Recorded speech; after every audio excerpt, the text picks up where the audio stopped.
Good evening. My name is Timothy Wieland, and I'll be reviewing my portfolio for English 102, which is a brief selection of works that I've done throughout the semester.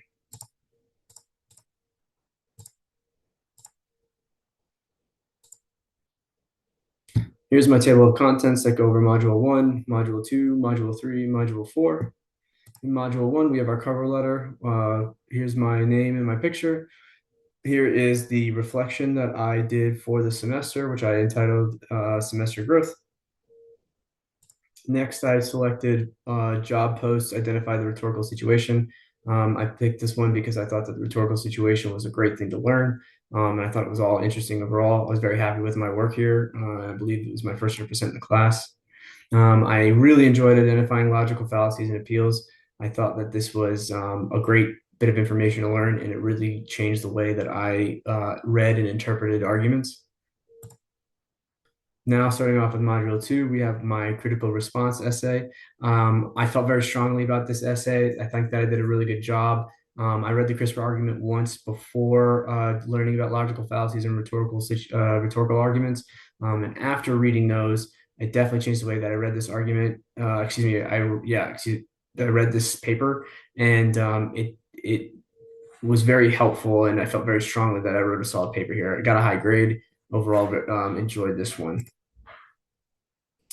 This is my active, close reading of The Dangers of a Single Story response. It was a great TED Talk. I got 100% on this. And again, I think that overall this is a great assignment and a great thing to learn because it definitely changes the way you can interpret information.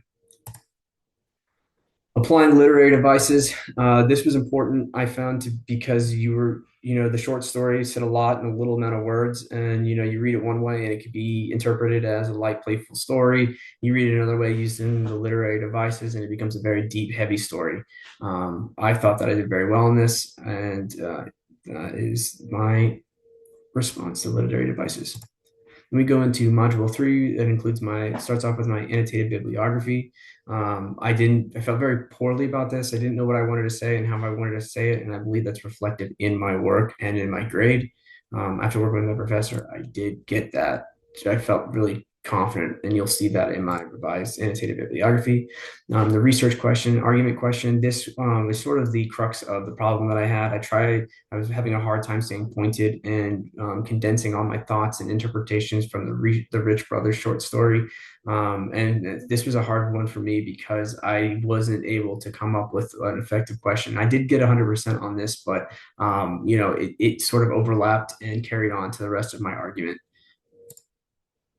I really enjoyed who's behind the information, especially I think it's important in today's day and age of in the digital world that there's a lot of places for misinformation that gets spread, and it definitely, when you're doing something like a research scholarly argument, it's important to know where you're getting your information and how you're getting it. Again, I did very well in this, and I was very happy with this assignment.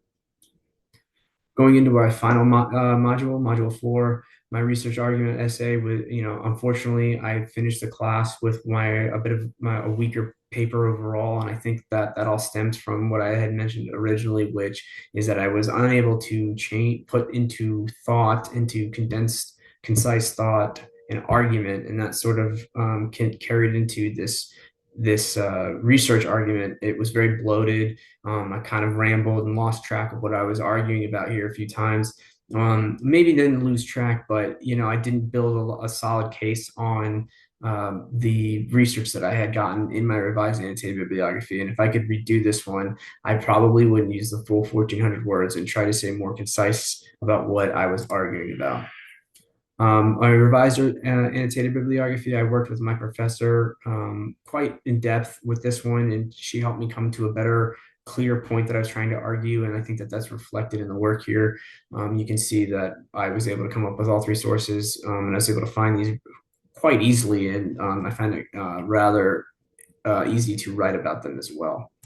I just wanted to finish with my argument and counter argument because I thought that this was sort of this is sort of the summary of what happens when you're doing an argument. When I originally read this short story or this poem, excuse me, I thought, okay, everyone's going to interpret this as a very heavy poem and it's going to have a lot of dark tones. But I was pleasantly surprised to see a lot of my peers and classmates did interpret this as light, and they made convincing arguments in their stance. And it just goes to show that even though you may think that your argument or your imagery or metaphors or literary devices are cut dry, everyone's going to understand and get it. It can be interpreted different ways, and it's really important that you are staying pointed. And even if you make the best argument in the world, you may still have someone that sees it differently. So I thought that the argument counter argument was a very awesome assignment and just reflective of how all this sort of comes together. That was my portfolio. I really enjoyed English 102. I thought it was a tough but rewarding class, and I hope anyone that takes it also finds what I found and grows as that grown.